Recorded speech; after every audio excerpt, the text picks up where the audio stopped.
Salut tout le monde, c'est Axel Éponge 974. Je vous remercie d'avoir suivi ma chaîne. On se retrouve aujourd'hui sur Infinite Warfare pour l'explication du passage en prestige. Donc, c'est pour vous dire les inconvénients et ce qui est bien pour le passage en prestige tout simplement. Donc, pour le passage en prestige, nous avons ce qu'il faut retenir, hein, les armes. Ça, je pense que vous savez tous. Les atouts, les accessoires. Donc c'est ça les contraintes quand on passe au prestige. Donc on a les armes. Les armes c'est en général on n'a que 2 ou 3 chaque type d'arme qui est débloqué déjà de base. Et après au passage de prestige on a un jeton qui permet de soit on décide de débloquer les armes favoris, soit on décide de débloquer les accessoires favoris ou les atouts favoris. Par contre, pour chaque passage en prestige, on n'a qu'un jeton. Je pense que si vous ne savez pas, maintenant vous le savez. Et voilà, donc c'est ça les inconvénients pour les passages en prestige. Mais il faut sachez que pour chaque passage en prestige, vous perdez, on va dire, la totalité de vos niveaux, enfin, niveau d'accessoires. Au niveau des armes, et, admettons vous avez joué sur 10 armes sur 55 niveaux. Donc sur certaines armes, ben, si vous n'avez pas réussi à mettre tous les armes au maximum, donc il y a forcément certains qui vont pas rétrograder, mais qui va perdre les accessoires. Donc après sur Infinite Warfare, c'est vrai qu'il n'y a pas vraiment des inconvénients parce que on a comme sur Modern Warfare 3, on a des niveaux d'armes, on va dire, on a des prestiges d'armes. Donc les prestiges d'armes servent que quand on change de prestige, on garde le prestige d'armes. Donc quelque part, il n'y a pas vraiment des inconvénients. Mais par contre, au niveau des accessoires, oui, ça, là par contre, les accessoires, non, les atouts, pardon. Les atouts, on perd les atouts, donc du coup, on a besoin de jetons pour débloquer les atouts. Donc je vous conseille de garder le jeton pour les atouts, parce que si vous préférez avoir un atout, par exemple moi par exemple fantôme ou silence de mort, moi je préfère garder le jeton pour le silence de mort, ce qui concerne les atouts.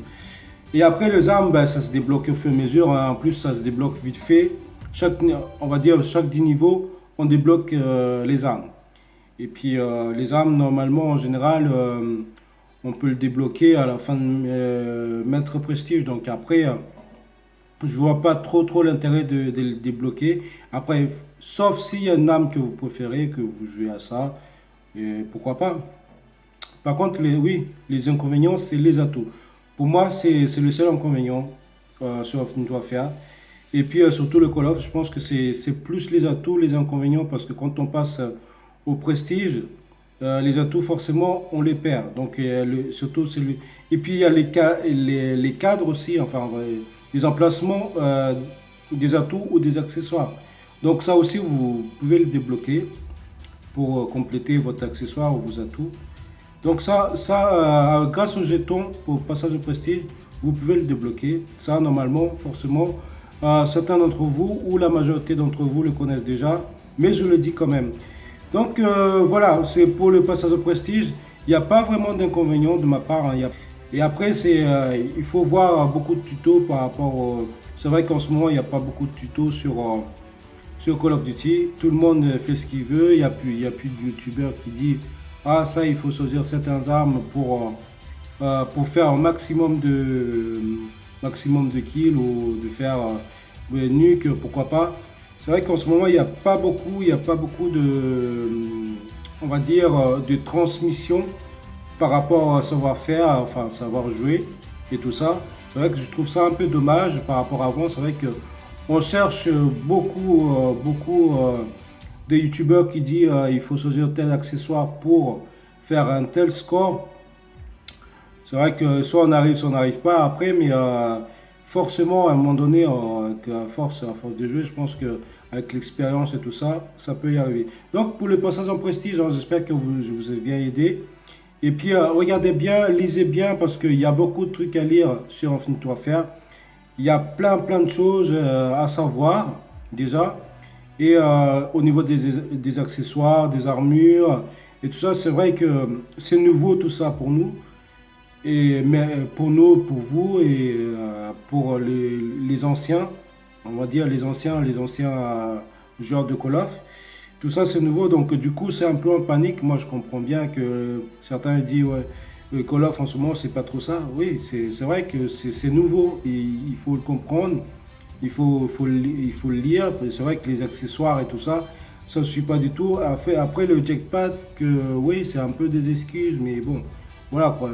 Après, bah, pour les passages en prestige, moi je vois pas trop d'inconvénients. Oui, après il faut passer le niveau et tout ça. Donc après, à un moment donné, bah, on garde les accessoires.